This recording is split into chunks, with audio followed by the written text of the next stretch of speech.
Good afternoon, faculty, staff, family, friends, and of course my fellow graduates, wherever you may be right now. I can't see any of you, but I imagine you have a case of quarantine hair like me and are curled up and comfortable. Regalia is nice, but I think there's a compelling case to be made for sweatpants, or in my case, a sarong.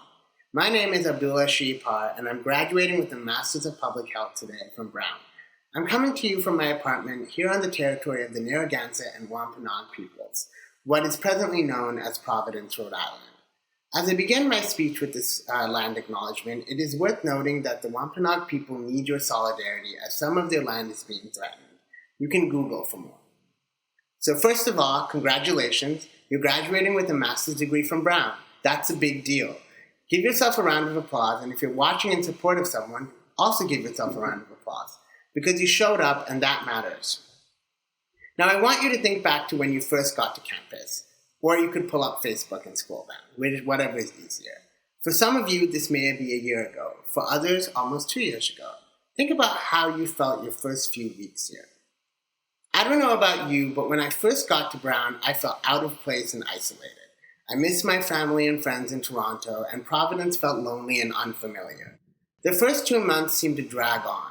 While it seemed like everyone else around me was acclimatized and having grand conversations about the world, I was watching Netflix and eating zebra cakes in my apartment.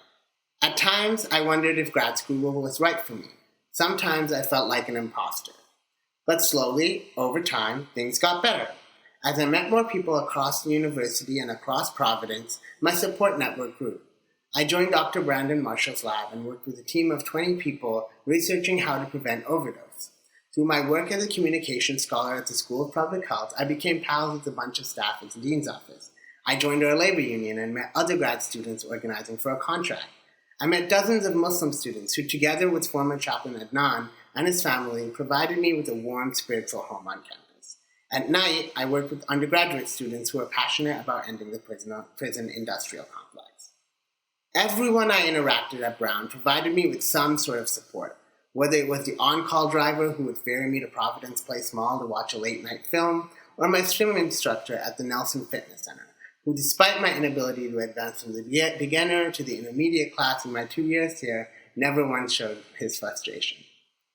You see, what we do in life is never just a product of our own hard work. Thousands of people contribute to our growth as human beings. Our parents, family, friends, educators, they all play a role in shaping who we are as people. If, like me, you have ever felt like an imposter, remember that it's not just you. I know it's a scary time. We are graduating in the midst of a pandemic where millions have lost their jobs and thousands are dying by the day. I'm not going to say everything will be okay, because like the rest of us, I have no idea what the future holds. But I do know what this moment demands of us. The late Toni Morrison told her students, when you get these jobs that you have been so brilliantly trained for, just remember that your real job is that if you are free, you need to free someone else. Pandemic or not, our job is to go into the world and be part of other people's support systems. In the midst of this crisis, people are finding ways to support each other. Neighbors are delivering meals to each other, essential workers are going on strike to demand protections, and people are connecting with the elderly, albeit from a distance. And thousands are doing their part to flatten the curve by staying home. The job market might have you rethinking your degree or your worth, but know that your skills are needed now more than ever. We are at a critical junction. Not only must we take care of the sick and vulnerable today, but we also have an opportunity to reshape the world of tomorrow. This crisis has laid bare the stark inequities that afflict our society. We have lost so much and so many, but we can choose to create a society where everyone is taken care of. We can say no more. I'd like to end off with a few thank yous, and I hope you at home will also do the same to those who supported you. If they live with you, say it in person. If they don't, call them, text them, use email, write them a letter via our lovely postal service. Let them know just how much you appreciate their support.